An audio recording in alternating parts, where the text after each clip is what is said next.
All right, that's for our school members. I have a thing called the Academy that I run online, and it's a how do I turn that off?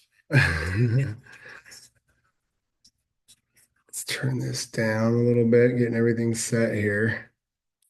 All right, so Q&A today, you guys. We are talking all things CrossFit. Anything you guys got, put it in the comments here. I'll be sure to answer it. But I already got 14 comments or questions to answer from you guys. So thank you so much for all your questions. Let's just jump right into it. First thing, let's just jump right into it. I had a whole thing I was gonna do and everything. First thing is I actually have some book recommendations for you guys. If you're a coach or a CrossFitter, I really highly recommend these few books. The first one is by Jeff Martone, who's like the kettlebell master, and it's Kettlebell RX, a complete guide for athletes and coaches. So I highly suggest that you guys check that out. And then I'm bringing it back old school today, which is that one's pretty old school. And I pulled this little guy out here, this little ditty, the supple leopard, becoming a supple leopard. And because of this right here, the calf area. So I tore my calf, at least I think I tore my calf. And any physical therapists or doctors out there, I'd love to hear your guys' comments on this. On the half pipe, coming off, going past range of motion, felt a pop, felt searing pain. Thought I tore my Achilles, honestly, but then it ended up just being the calf. So I do what I do and I dive into all my resources and tools. And one of the first things I pulled out was this bad boy right here. And I bought this book back in 2012, probably, or 2013. I don't even know when it was made. It was the year it was made, is when I bought it. So some things stand the test of time. Here's one. Now, here's another one that I've been working my way through, and you can see it's a beast of one. That's how far am I in? I am in, and it's doesn't have anything really to do with coaching and stuff. But I think if you're trying to understand people, which is our job, it's really important. And it's Gabor Mate's book, The Myth of Normal. This has really opened my eyes to why people act the way that they do, basically, which helps me communicate better and create better relationships, which is our job as coaches. So, um, I also have some resources for you guys that I've recently put out there. So if you haven't seen these, make sure you check out the Third Space podcast. We're on Instagram, we're on YouTube, and we just recently put up a video about if you have an injury or you're a coach who gets a text message from an athlete who has an injury and you're going to take some time off. What do you do as a coach and what do you do as the athlete in that situation? Because coming from first experience with this calf, I could tell you right now that taking time off is not the thing to do. So check out that podcast, you guys, if you haven't already. And then I just recently, today, actually just put up a rope climb video. It's phase one of a three-part phase that I'm going to go through. And this is kind of the beginner and intermediate version. So if you guys are coaching rope climbs coming up soon, make sure you guys go check that out. And then also remember that all of this is in the SKOOL Academy that I have. If you guys check out the link in the stories, pre and post this, you guys can actually right now get a 30-day free trial to the Academy. So I hope you guys take advantage of that because it's heavily chock full of resources in there. And adding more every day. Okay, enough of that nonsense. First question, biggest mistake beginners coaches make. I think it's not spending time memorizing the points of performance of the 9 foundational movements and their counterpart faults. And I have a system for this that I developed at the level 2s that I think helps out a lot. And that's to, instead of looking at the movement as a whole and hoping a fault jumps out at you, or even instead of using what we use at the level 2, which is our common themes, like, balance amongst the frontal plane, full range of motion, I break it down into just the joints. I want to see that if I look at, our guess body part as well, the feet, then the knees, then the hips, then the back, then the shoulders, and the head, and then the object. And maybe not necessarily in that order, but if I can make my way through that checklist and know exactly where every body part or joint is supposed to be at each movement at each moment in the movement, I will be an amazing coach at fixing faults and stuff. So, for example, I've created like a spreadsheet that I use and we'll be sharing in the school pretty soon here. And it's like if you think of the air squat, the front squat, and the overhead squat, and what the feet should look like versus the deadlift, the sumo deadlift, high pull, and the med ball clean versus the press, the push press, and the push jerk. In the air squat, we want the feet to be flat on the ground the entire time. But in the sumo deadlift high pull, at some point, we should see the weight transfer from the flat foot to the balls of the feet as they come into extension. Same thing with the Olympic lifts or some of the presses. And knowing when that transfer should happen really helps you as a coach. Same thing with the knees. If we go up a little step there and we see that the knee is going forward, that could be a point of performance if you're doing a push press or a push jerk or a split jerk, or that could be a fault if you're doing an air squat. Hip.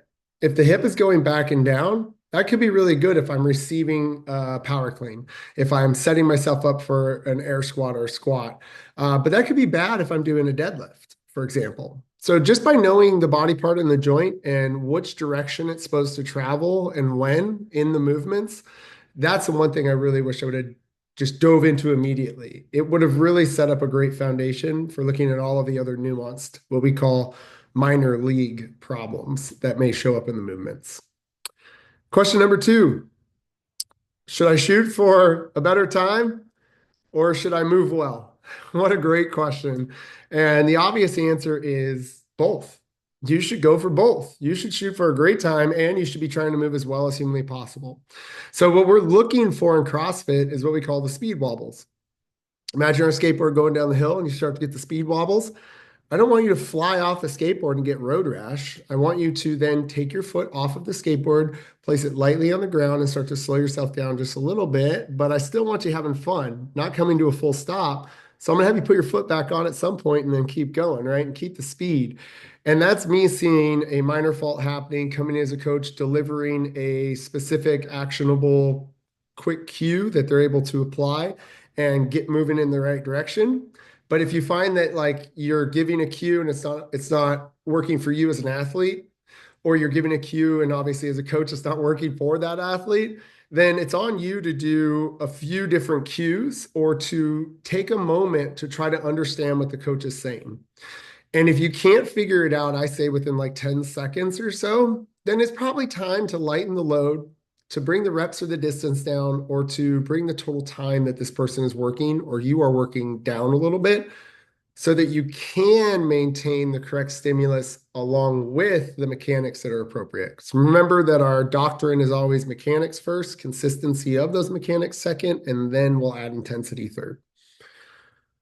Third question, how do I fix the early arm pull in lifts that have core to extremity movements? We're probably thinking Olympic lifts here. The person specifically said the clean, but let's think about the clean, the snatch, the sumo deadlift high pull. There's plenty of movements where we want to see that the hips and the knees are fully extending before the arms are bending. Well, let's start off with where I look to see this. If I have the arms close to the sides, like a clean or a sumo deadlift high pull, I'm looking right here where the body makes contact with the arm. I want to see that there is no space here as the athlete travels to full extension. They should stop their body, and then I should see daylight between their arm and their body on the way back in. So it's important for us to know where to stand to see that in the first place. Then if we see that, now, well, this is what this person is asking, how do I cue it? And I think the first most important thing to say here is to have a progression that you've already taught it within that focuses on that. What you can do is take them back to that progression and have them do a few reps of it. So for example, if I had them do a deadlift and a shrug with straight arms a few times, I might have them do the next few reps of the workout with a deadlift and a shrug, no power clean.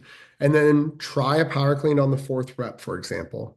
If standing in front, I see that on the fourth rep, they kept their arms glued to their side, they got tall, and then I saw space between. I'd be like, sweet, that's awesome. Good job, keep going. But if I didn't see that, and instead I saw that the arms bend and they were still traveling up, well, then I would need to come in with some other type of cue in order to help with that. Now, my next cue is going to be a visual cue. So first thing I'll say is, first cue is going to be a verbal cue. So I'm going to tell them to either punch their knuckles down as they jump. That'll help them keep their arms straight. I could tell them to flex their triceps while they're deadlifting. I could tell them to keep a newspaper between their armpits as they're deadlifting, not allowing it to release. And then if none of those verbal cues work, then, or I could just say, hey, the most simple one, keep your arms straight until you're done jumping. You'd be amazed at how much better those types of cues work than the fancy ones, like extend the hip, triple extension, fast, quick. If instead you say something like, for example, this is how I got double under, somebody said, you got to jump higher and spin faster. And that was it. And I got it. So it doesn't necessarily have to be a great cue. It's got to be a cue that works. Just remember that. But it's important that if I've delivered a couple of verbal cues and it's not working, that I'm going to come in with a visual cue. And now I'll stand in front of the athlete and be like, hey, you look like this. You see how my arms are bending and I'm not standing up? I want you to keep your arms straight until you stand all the way up. Then they can bend. Get out of their way. Let them try it for a few reps. If you still can't do it, here's my last and final tool that I'll go in with before I'm like, don't worry about it. And this, like, if this workout's fast, I'm probably not even doing this tool at this point. I'm probably just going like, hey, we're lightening the load, keep going. But let's say the workout's like 20 minutes long and I got time to come in with now a tactile cue. I'm going to have a kettlebell handy. I'm going to hand them the kettlebell and get rid of the barbell. They're going to have the kettlebell in their hand. I'm going to tell them to keep that tucked in between their arms. And I might even put something underneath their arms. We have these little SKOOL mats at our gym that we use when we're doing handstand push-ups. And I might pull one of those underneath their armpits. Thanks, Dave Newman at RX Smart Gear for providing those with me. I always got to give a shout out to my friends, whenever I'm using their stuff. So check out RX Smart Gear because they're amazing. But I put one of those between their armpits on both sides and say, hey, keep this here on the way up. And on the way up, I'll put my arms here on either side. And I'm like, hey, you got to get past my hands and then you can pull. And if instead they start to pull early and my arm is there, they'll hit my hand. So they got to stand up, pass my hand, and then pull. And I'll just stand off to the side of them with my hand like this, just at that height. And then I'll back off and I'll take in a bigger picture and see if it worked. And if it did, I'm going to hand them back the barbell. We're going to try it again and see if that will apply back to the bar or whatever object they were using. That was a lot of cues. I hope it helped. And which goes into our next one. How many cues are too many? So you got a coach that's coaching you and they're just cueing, or you're coaching an athlete, you're cueing, and nothing is landing, nothing is working. When do you call it quits and let them just work out, right? I call it the 3-strike rule. I'm going to give them 2 verbals and they need to be different. So it's not like, hey, Pete, knees out, Pete. That's not 2 verbals. That's the same one. So that's only 1. Instead, I could say, hey, Pete, knees out on the way down. That didn't work. Hey, Pete, screw your feet into the ground when you go down. That didn't work. Okay, now I'm going to come over with a visual cue. Hey, Pete, watch right here where I'm pointing. You look like this. I want you to look like this when you go down. Get out of the way. See if he does it a couple times. Cool. If not, now I'm going to come in with a tactile cue. Hey, Pete, reach for my hand with your knees on the outside. If he's able to do it, awesome. Now, if he still isn't able to do it, again, I'm going to affect the intensity of the workout by lightening the load, the reps or the distance, or the time under tension in order to keep this athlete safe and to help them get a great workout. Then hopefully you have some time after class to pull them aside and work with them on it. But how many cues are too many? 3 strikes. 2 verbals, 2 visuals, 2 tactiles, 3 strikes. You're out. We're bringing the weight down. We're lowering the reps. We're lightening the load, or bringing the distance down, or we're bringing the time under tension down. One of those 3. All right. Great questions, you guys. If you guys have questions while you're watching this, just drop them in here and I'll answer them for you guys. We're on to question number 5. If I could change one thing at the beginning of my coaching journey, what would it be? It's what I talked about earlier, that I would have mapped out the body parts and known exactly where they need to be at what time in those movements, so that I just had this really great roadmap of the body to look at, regardless of what movement I was doing. I would definitely dive more into that. And then I would also dive into learning more about the background of like what made CrossFit right away. I was really interested in the CrossFit Journal, but I think I probably studied a little bit too much of like the what we call the minors, like where I was really into triple extension. And I really cared a lot about the Olympic lifts and like gymnastics, like rope climbs and that kind of stuff, which have served me well now because I'm very well versed in those things and I could talk ad nauseum with them, which is so fun. But if you really think about what or who the majority of our athletes are, is that they are not Olympic weightlifters. They're not, military members that need a fast rope or anything like that. It's that they want to know how to get better range of motion. They want to know how to have shoulders that don't bother them, backs that don't bother them. And that's like understanding how gaining and maintaining range of motion, which if I knew earlier what that actually meant, can actually help them longer in the long term. It'll help them build more strength, have a healthier joint. And by me knowing where that joint should be in space, excuse me, I'm not overloading that joint in a bad position. I'm loading the proper joints in the proper positions. So I would definitely dive back into my level 1 handbook, start over again with the white belt mentality of like, okay, where does this body part and where should it be in this movement at what time? That's what I would do. I'm going to create a spreadsheet for you guys, put it in the SKOOL. Don't forget, we have 30 days free in there right now. So if you hit the link in the Instagram story just prior, or if you go to the link in the bio, you should see that pop up pretty soon, as well as a ton of other resources in there, you guys. I'm talking things about like how to create a general warm-up or a specific warm-up, or how to talk at the whiteboard, all of those types of things. All right, on to our next question. Number 6, athletes who don't listen. Just be coachable, right? Like, why are you not coachable? Just listen to me. I'm going to tell you a secret. They're trying. It's you, coach, that's the problem. Here's why I see athletes won't listen. They haven't been told, number one, or the culture is not there, number 2. So let's talk about number 1. They haven't been told. Excuse me. Most gyms do strength metcon. You walk in, you're going to do back squat 5x5, and then you're going to do a 10-minute AMRAP, 12-minute AMRAP, 15-minute AMRAP. By adding those 2 things, there's not enough time to have what we call a specific warm-up in there, which is where the athlete and coach would actually have time to create an understanding of the points of performance and the standards, and also a common vernacular where the coach would also be telling them during that, hey, I might say knees out, and this is why this is happening. But instead, what happens is that the coach will usually, hey guys, here's the workout of the day. Here's what the movements look like. Here's all the points of performance at once that you're going to really try to focus on, and I'm going to look for. All right, now let's go get barbells and let's start warming up, and I'm going to walk around and help you. And you're coaching, but really you're at that point just trying to keep people from hurting themselves. Coaching is, I guess, replace the word coaching with teaching. And imagine a classroom. When the teacher is talking, nobody else is talking. They're sitting in their desks and they're paying attention. And the teacher is using some type of a progression to teach them this overall concept. And that's what we do in specific warm-ups. We get them in a little circle or in lines. They're focused on me, and we're taking them through a step-by-step progression that slowly builds the movement.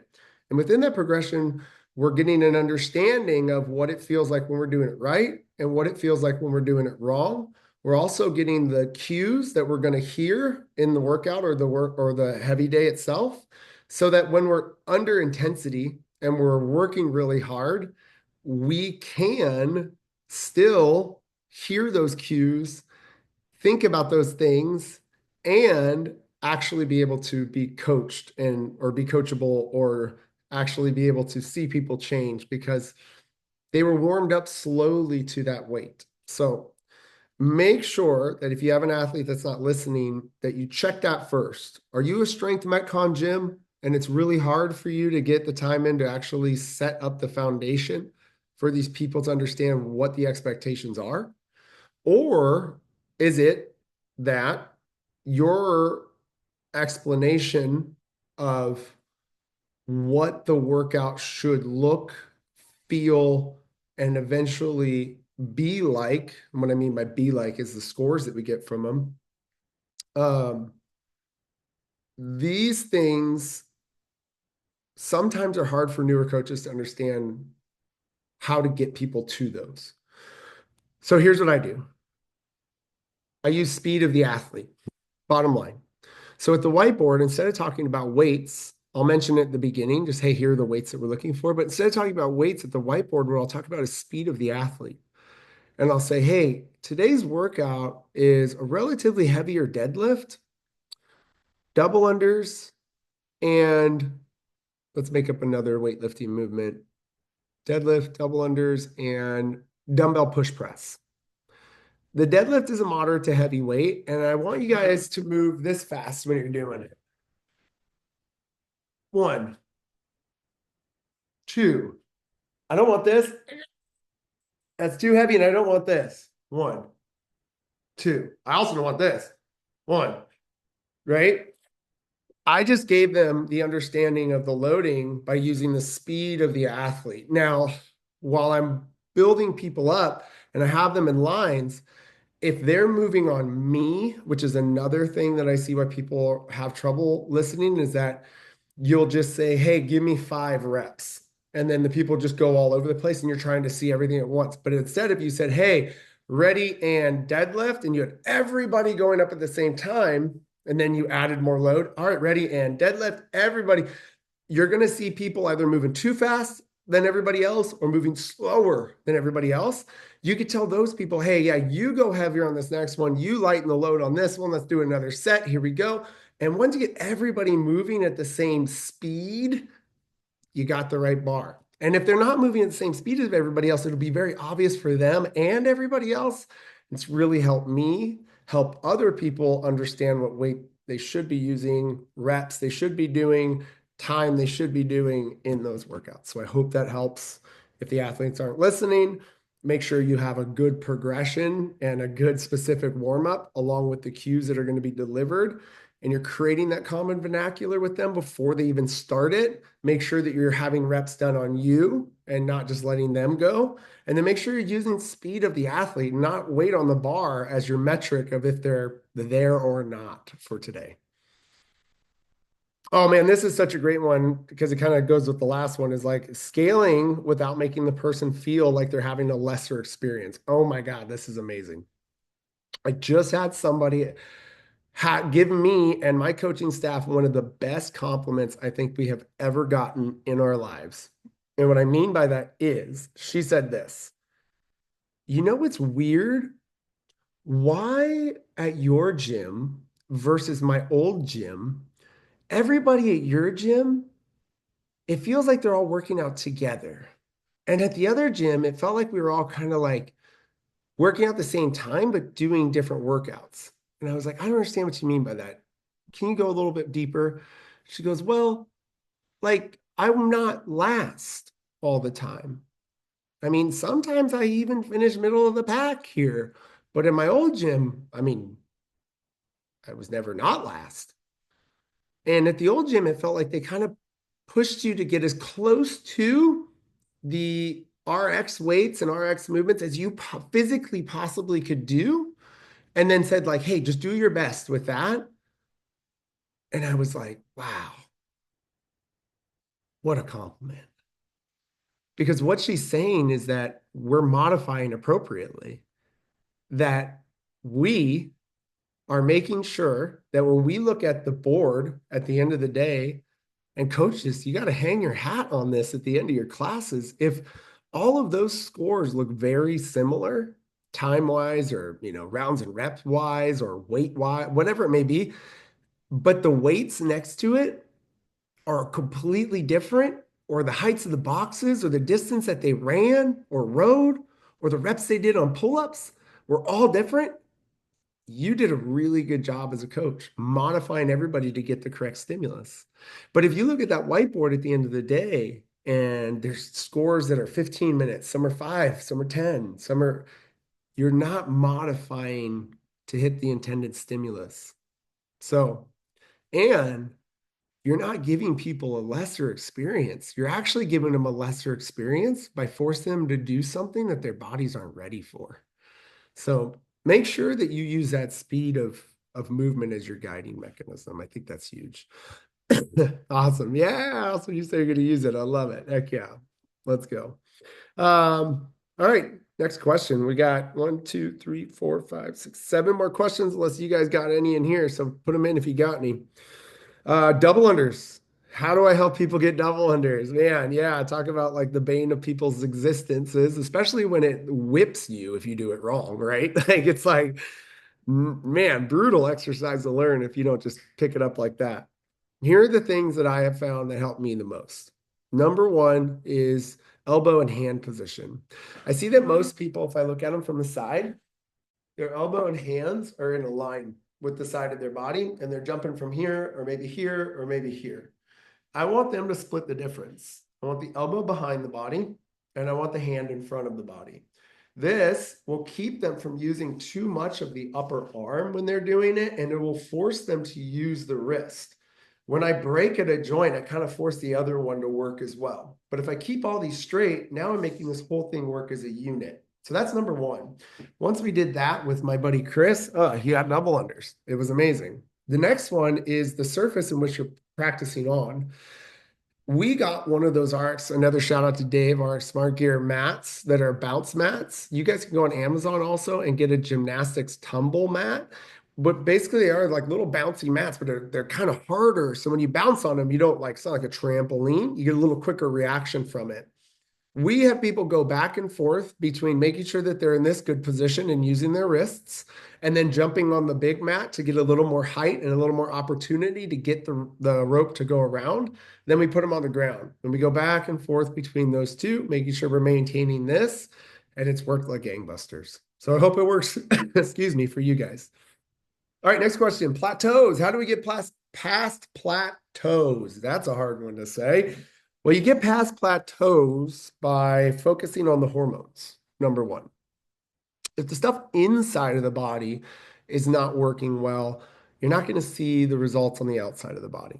And hormones are directly driven by, number one, stress, number two, nutrition, number three, and not in this order, just kind of saying it, right? All of these things are important. Sleep, stress, nutrition, sleep. Nutrition is hydration as well. None of that is exercise. So remember that.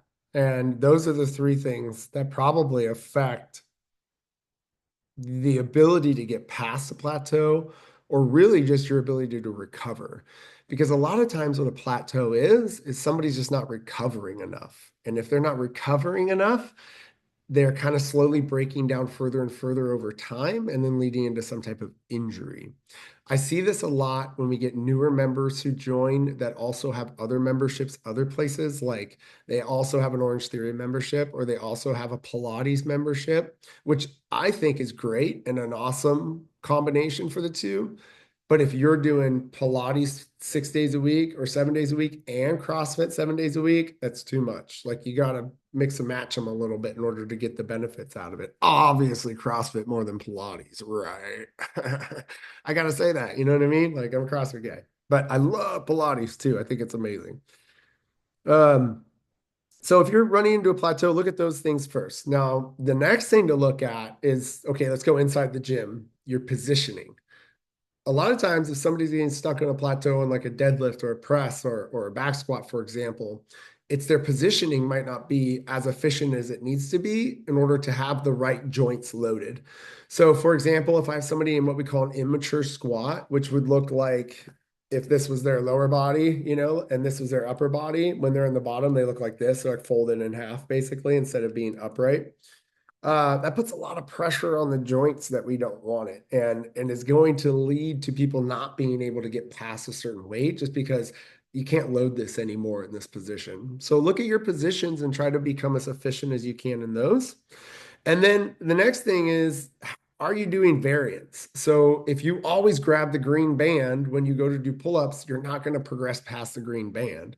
You got to do ring rows and banded pull-ups and partner pull-ups and eccentric pull-ups and push-ups and renegade rows and everything to build just the whole structure of the upper back muscles that all go together in concert with each other in order to accomplish the movement. So make sure you have variance in there. And consistency. That's usually the thing that's lacking the most. You're just not working out hard enough, consistently enough to see the progression actually happen. You might gain some momentum and then life happens and you kind of and gain some momentum and then life happens and you kind of, and that's natural. Nothing you can do about that, but is a reason why a lot of people will plateau. So look at your nutrition, your sleep, look at your stress, look at your positions, add some variance to your program, and then make sure you're being consistent and you'll get it no matter what. Number 11, small change in training that makes a big difference. Oh my gosh. Warming up is number one. Cooling down is number two. Especially cooling down, when I started adding that in, and what I mean by that is the second I finish the workout, instead of just laying there for 20 minutes and then getting up, cleaning up my stuff and going back to work, is that I would get up as quickly as I possibly could actually and hop on a bike, keep my body moving, keep the blood pumping, and allow the heart to bring new oxygenated red blood cells to those working muscles and push out all the waste that was developing and starting to build up in my bloodstream. I do that until I can breathe in and out of my nose only for 7 seconds. Once I could do that, if I have more time, I'm going to hop on a foam roller and I'm going to try to get, when you push on a muscle, it forces it to relax, those muscles to relax even more throughout my body so the blood can flow even more. You're kind of seeing a theme here. Blood flow, most important part for recovery. Then after I'm done with that, I'm going to put away my stuff, which is also part of the recovery. I'm bending down, I'm standing up, I'm picking up weights, I'm putting them back on racks. So I'm moving my body through different positions and not getting stiff. Then I'm going to grab some sort of a protein shake or something like that. And I'm going to get something in my bloodstream so that my body secretes insulin, which will help my body go from all of the blood being in my extremities to my core. When I bring the blood from my extremities, which is what I need when I'm working out real hard, to my gut, it helps me digest the food, but it also kind of switches our nervous system from sympathetic to parasympathetic, which is our rest and digest, which helps me get into my recovery mode even faster. So a small change that I would make would be to warm up properly, number one, which means that you want to feel your heart rate and your body temperature at something that it's going to experience in the middle of the workout, probably. But you do it in a way that slowly gets the body there. So the shorter and more intense the workout is, the longer and progressive the warm up should be. This person should be sweating before they start that really fast, intense workout. However, if we have the opposite, a really long workout, lower intensity, but high volume, well, the warm up can be kind of shorter. Just get the range of motion there, get some fluid in the joints and stuff. And then get moving into the workout at a pace that allows you to warm up as you go through it. But I do suggest doing what we do at Coast Range, which is no matter what, adding some sort of a dynamic warm up to all of the joints before you even go into like a general or specific warm up. So warm ups and cool downs are definitely huge things that'll make not just a small change, but a huge change in your guys' recovery and training for sure. Question 12. One thing keeping coaches from being better at correcting faults. I think it's what we went back to before, not knowing where that body part is supposed to be at what moment in the movement. So just start looking at the 9 foundational movements. Where should the shoulder be in the bottom of a dip and drive of the push press versus where should the shoulder be at the middle position of a clean? Like the shoulder should be on top of the hip in a push press, but in the middle of a clean, it should be in front of the barbell. And by just knowing, like, and following that joint, I think that that is one thing that will help coaches really see and correct faults a lot quicker. Once you see something that's wrong, always apply this, the body part, the direction, and when you want it to go in that direction. So for example, if I was doing that push press and I saw the shoulder coming into what we would see in a clean position, but we don't want in a push press, I'm thinking of what body part is out of place. Well, I have a couple. I've got the shoulder out of place and the hip is out of place. I could tell them to bring their hip forward, which would bring their shoulder back, or I could tell them to bring their shoulder back, which would bring their hip forward. There's two verbal cues that you can use. Hey, at the bottom, bring your hip forward more. Shit, that didn't work. Okay, try this. At the bottom, shoulder back more. Shoot, that didn't work. Visual. Hey, you look like this. I want you to look like this. Shoot, neither of those worked. Tactile. Hey, slide down this PVC pipe. That didn't work. Let's lighten the load. Let's bring down the reps. Let's bring down the time under tension. Let's keep moving and have a good time. So, know where the joint should be in space. That'll help you out of time. That's my main suggestion. Number 13, cues I use the most.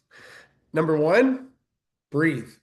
I swear, I say to people, hey, breathe more than I say knees out or heels down. And those would be number 2 and 3 probably, right? But here's some ones that I do that actually like help.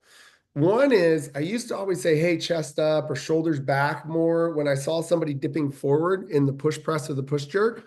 But instead of saying to push the shoulders back, because I get a lot of this kind of stuff that happens when I do that, I go for the bigger joint. And if I can get the hip to go somewhere, the other smaller joints above and below will move along with that hip action. So in the bottom of a push press, I would like to say, hey, in the bottom, bring your hips forward more. And that would get us in a better upright position. If I was doing something like a deadlift and the hips were going back and down, instead of the hips traveling back, for example, I could tell them, hey, on the next rep, push your hips straight back instead of back and down.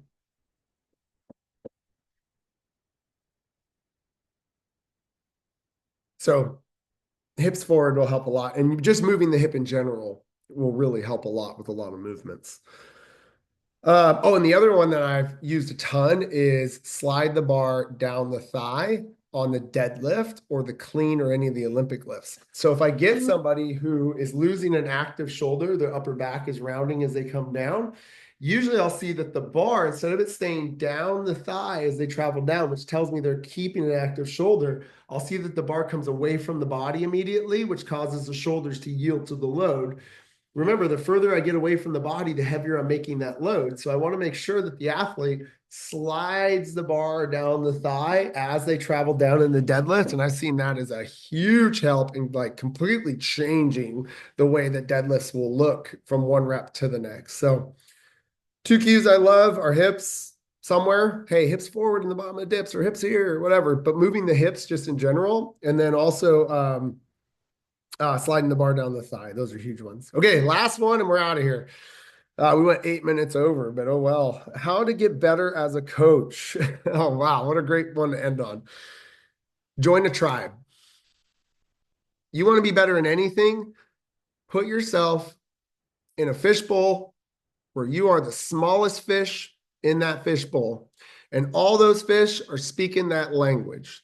So hook up with other coaches, join a CrossFit gym, be around the people that are actually doing the thing, and make sure that you join the academy. That's where we got it.